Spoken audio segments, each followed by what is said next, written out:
বন্ধুগণকে। আজকে আমাদের বিশেষ সাংবাদিক সম্মেলন।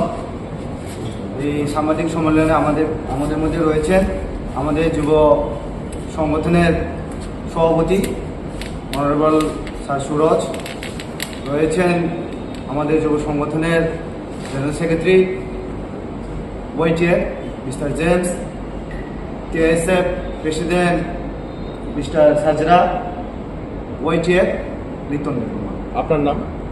আমার নাম প্রস্মিত দেববর্মা, আমি খোয়াই ডিস্ট্রিক্টের ওয়াইটিএফ এর প্রেসিডেন্ট। আপনারা জানেন, আপনারা সবাই অবগত যে গতকাল রাতে আমাদের মহারাজ গোমতী ডিস্ট্রিক্টে গিয়েছিলেন, গোমতী ডিস্ট্রিক্টে ডিএমের সাথে দেখা করার জন্য।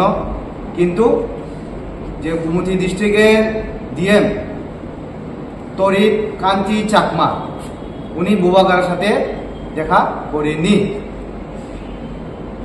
আমরা যতটুকু জানি যে ডক্টর হোক, ডিএম হোক, এসডিএম হোক, তারা সবাই পাবলিক সার্ভেন্ট, এর মানে জনসাধারণের চাকর। তাদের কর্তব্য, তাদের ডিউটি হচ্ছে 24 আওয়ার্স 24 ঘন্টা পাবলিকদের সেবা করা, তাদের কর্তব্য। তারা যখন চাকরিতে জয়েন করে তারা এইভাবেই শপথ নিতে হয়। আমাদের জীবনের যতটুকু আমরা চাকরির জীবন থাকবো ততদিনই আমরা জনসাধারণের সাথে কাজ করে যাব, জনসাধারণের কাছে পাশে থাকব।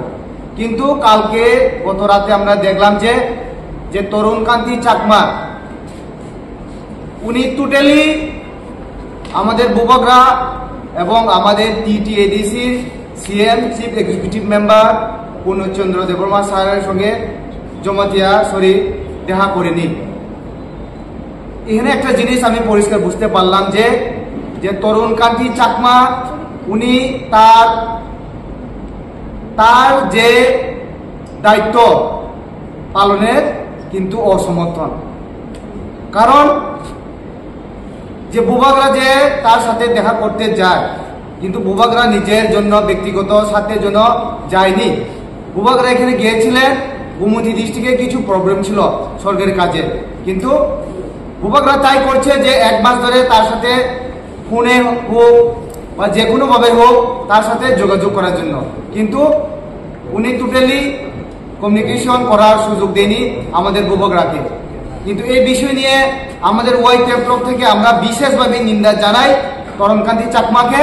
আমরা এটাও জানাই যে ডিএম তরুণ কান্তি চাকমাকে আমরা ওইটা বলতে চাই যে এরকম ডিএম আমাদের ত্রিপুরা রাজ্যে আমরা দরকার নেই। ওনার নাম কি তরুণ কান্তি চাকমা না তরিৎ কান্তি চাকমা? তরিৎ কান্তি চাকমা। আমাদের ওয়াইটিএফ এর তরফ থেকে আমাদের মুখ্যমন্ত্রী মানিক স্যারের কাছে আমাদের এটাই দাবি থাকবে যে অতি সত্ত্বে তরিৎ কান্তি চাকমাকে ত্রিপুরা রাজ্য থেকে বরখাস্ত করা হোক। আমরা এরকম ডিএম আমরা চাই না ত্রিপুরা রাজ্যে। উনি যে কোনো ডিস্ট্রিক্টে যদি যায়, উনি সেইভাবে এইভাবেই আমাদের সাথে, জনগণের সাথে, সবার সাথে ব্যবহার করবে। এর জন্য আমরা তরিৎ কান্তি চাকমার মতো ডিএম আমাদের প্রয়োজন নেই। উনি ত্রিপুরা থেকে চলে গেলে আমাদের ত্রিপুরা রাজ্যের জন্য, ত্রিপুরা রাজ্যের পাবলিকের জন্য ভালো হবে। যদি ত্রিপুরা রাজ্য থেকে বা গোমতী ডিস্ট্রিক্ট থেকে তাহলে যদি ট্রান্সফার করা না হয়, ওয়াইটিএফ ঘরে বসে নিজে চুপচাপ থাকবে না। এর জন্য বৃহত্তর আন্দোলনে যেতে আমরা বাধ্য হব। এটাই অনুরোধ থাকবো মুখ্যমন্ত্রীর কাছে, অতি সত্ত্বে তরিৎ কান্তি চাকমাকে ত্রিপুরা রাজ্য থেকে বিদায় করা হোক। ত্রিপুরা রাজ্য থেকে যে কোনো রাজ্যে পাঠিয়ে দিন, আমাদের কোনো অসুবিধা নেই, কিন্তু ত্রিপুরা রাজ্যে এরকম ডিএম আমরা চাই না। যদি না হয় তাহলে ওয়াইটিএফ বৃহত্তর আন্দোলন গোমতী ডিস্ট্রিক্টে সব অফিসগুলো আমরা তালা দিয়ে দেব। আমরা এটাই বলতে চাই। দেখুন, আমি যতটুকু জানি যে অফিসিয়ালি ডিএম হোক, এসডিএম হোক, যেসা হোক, প্রয়োজনে শুধু কি আমরা প্রয়োজন কি শুধু অফিস আমি প্রয়োজন হয় নাকি ডিএম এসডিএম এর সাথে? হতে পারে অফিস আনঅফিসিয়ালও তো আমরা প্রয়োজন হয়, তাই না? কিন্তু যদি ডিএম এসডিএম যদি পাবলিকের জন্য যদি হয়, তাহলে আমরা শুধু অফিসের টাইমে শুধু তার সাথে দেখা করবো, আর আনঅফিসিয়ালি কেন দেখা করতে পারবো না? ছিল তো সন্ধ্যার সময়, 7টা-8টার সময়।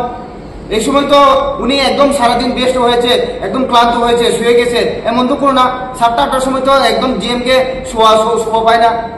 এর জন্য আমরা জিতকার নিন্দা জানাই তরিৎকান্তি চাকমাকে অতি সত্ত্বে আমাদের মহারাজের কাছে উনি ক্ষমা চেতে হবে। যদি ক্ষমা না চায় এর পরিণাম কিন্তু অনেক ভয়ানক হবে, আমরা এটাই বলতে চাই। ন্যাশনাল লেভেলে আইএসদের একটা সংগঠন আছে, ওই জায়গায় কি আপনারা এই ওনার বিষয়টা নিয়ে যাবেন? অবশ্যই যাব, কেন যাব না, অবশ্যই যাব।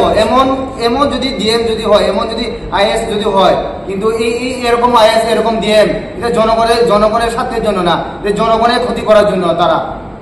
এই জন্য ত্রিপুরা রাজ্যে তরিৎকান্তি মদন চাকমা আমরা চাই না, উনি চলে যেতে হবে এখান থেকে। যদি চলে না যায়, যদি সরকারিভাবে যদি কোনো স্টেপ নেওয়া হয় তাহলে ভালো, যদি না নেওয়া হয় তাহলে ওয়াইটিএফ বোবাগ্রাহ সংগঠন, ত্রিপুরা মাতার সংগঠন চুপচাপ ঘরে বসে থাকবে না, বৃহত্তর আন্দোলন করবো।